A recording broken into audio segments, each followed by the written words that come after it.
Welcome to Grand Canonical Ensemble. Here we are going to calculate the maximum probability that a system exists in any one of possible energy states. When we say a possible energy states, here energy states of a ensemble. Because ensemble consists of large number of systems. It's a collection of smaller systems, and their smaller systems, they can be associated with the different energies. That is, systems are of a different energies. So all those energies will become a energy states of a grand canonical ensemble, or it is the same with the canonical ensemble also.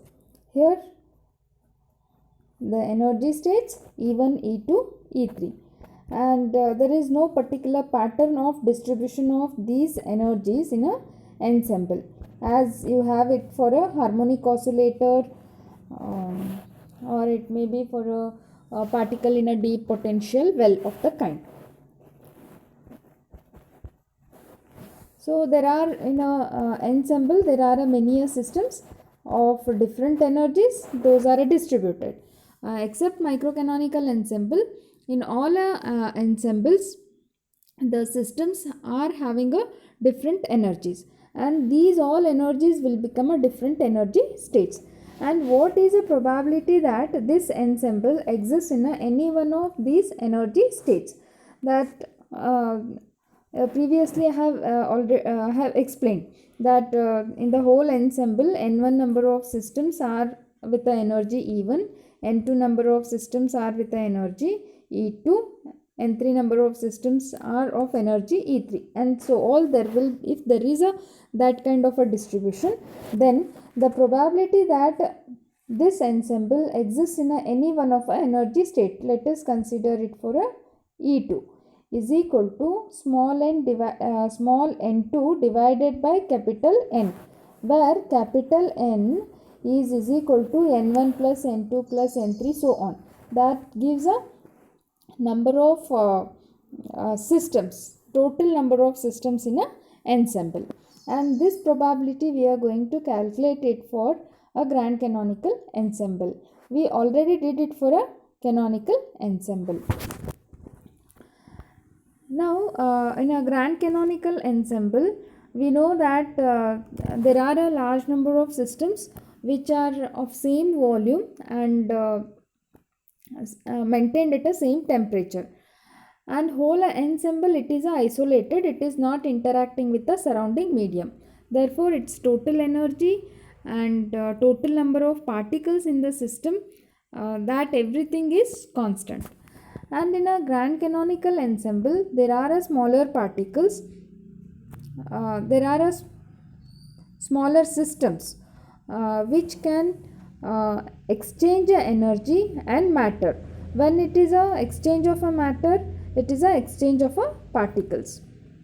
Hence the number of particles associated with the smaller systems and energy, they are varying with respect to time. As the time passes, it will be varying.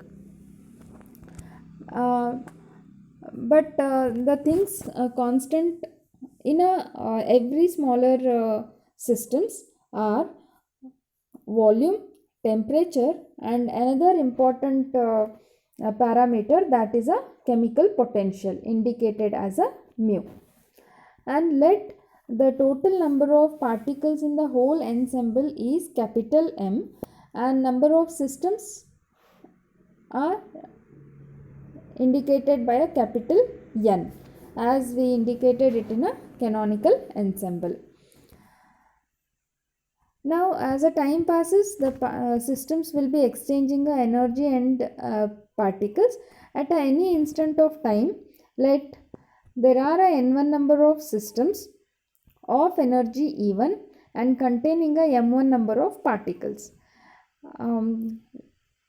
Let there are n2 number of systems consist of energy E2 and containing m2 number of particles, and so all there will be a distribution. Therefore the total number of systems n1 plus n2 plus n3 is equal to capital N, that is constant, and total energy of a system capital E is equal to summation of N2 Ni Ei, that is constant,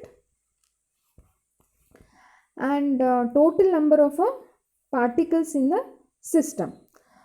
In every system, smaller system, there are a different number of particles. If there are a n1 number of systems of energy E1, there are a m1 number of particles. Therefore, here to calculate a number of particles m1 into n1, this gives a number of particles in all the systems associated with the energy E1. Similarly, N2 M2 gives a number of particles in systems associated with the energy E2. That gives a collective number of particles, and sum of all those particles must be is equal to total number of particles in the whole system, that is an ensemble. Now we are going to look at how these smaller systems are distributed in the whole ensemble, that we did previously in a canonical ensemble. Here we have a three conditions together. Equation 1, where summation of Ni is equal to capital N, and equation 2, summation of Ni Ei is equal to capital E. Please make a small correction here. Summation of Ni Ei is equal to capital E, and then summation of Ni Mi is equal to capital M. This is these three are conditions which are to be satisfied by this grand canonical ensemble. Along with these conditions, the systems of energies, they are distributed overall in the ensemble. That's why we try to calculate what are the possible ways of a distribution, and using that we are going to calculate what is a probability. The probability of getting all the systems, getting all the possible distributions is given by equation 6 here, and we have to find out maximum probability, and that is calculated using this equation 6.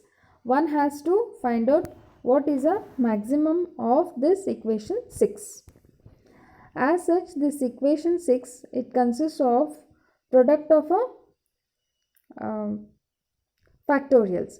Therefore, we consider a logarithm to that equation, and then we use a Stirling's theorem to reduce a mathematical steps or a mathematical complications.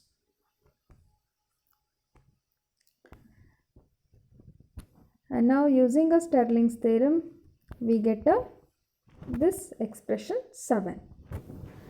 And alternatively, instead of 6, one has to find out maximum of equation 7, because equation 7 is just a simple conversion in that 6.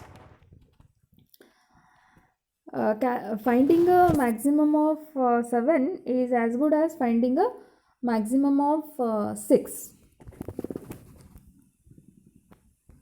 And now for that we use a Lagrange's undetermined multiplier method, because we have got a certain conditions to be satisfied by the ensemble. Since it is a grand canonical ensemble, there are 3 conditions.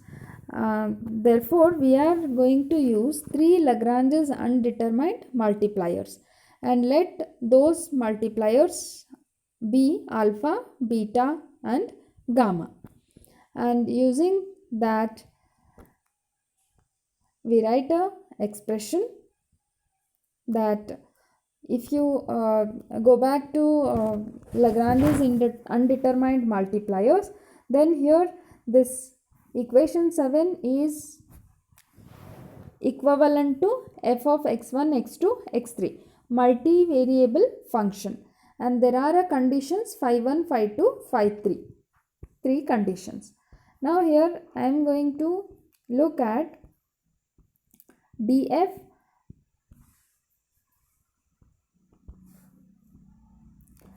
minus alpha into df. If you consider, this appears to be df and this is minus alpha into d phi 1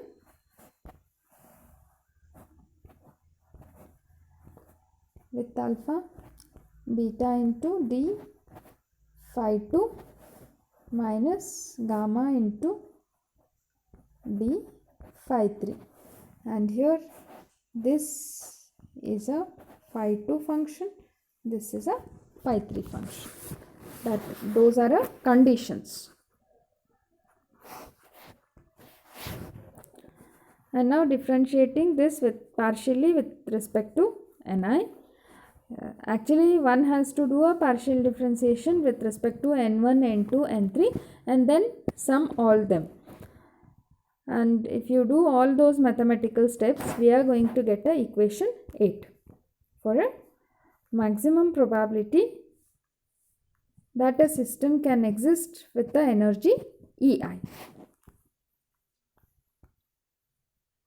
This is a maximum probability expression. And then we know what is probability that a system can exist with the energy E1, E2, E3, so on states. We can calculate. And here we have an expression for W1, W2, W3 and so on. And sum of all these probabilities is always is equal to 1. That is a normalization condition. And then substituting equation 8 in a 10, we have this expression, equation 8, yes, equation 8, we have this expression. And here I'll try to give what is a expression for alpha. We just try to get rid of these alpha, beta, gamma, and there we can easily do it for a alpha. E raised to alpha is equal to summation of e raised to minus beta into Ei into e raised to minus gamma into Mi. That forms a equation 11. This is a maximum probability expression. And now using a thermodynamic relations and time averages of a ensemble, we can determine that beta is equal to 1 upon kT and gamma is equal to minus mu by kT, where k is a Boltzmann's constant and mu is a chemical potential. And Wi is equal to 1 upon Z into exponential of minus Ei by kT into exponential of mu Mi by kT, where Mi indicates a number of particles in a system of energy Ei. And here Z, it has got an expression e raised to alpha is equal to summation of minus Ei by kT into exponential of mu by Mi, mu into Mi by kT. And this Z is known as a grand partition function. And we know that entropy of a system can be given in terms of a probability. S is equal to minus K into summation of Wi ln Wi. Now substituting for S from a equation 8b, that is by replacing a beta and gamma.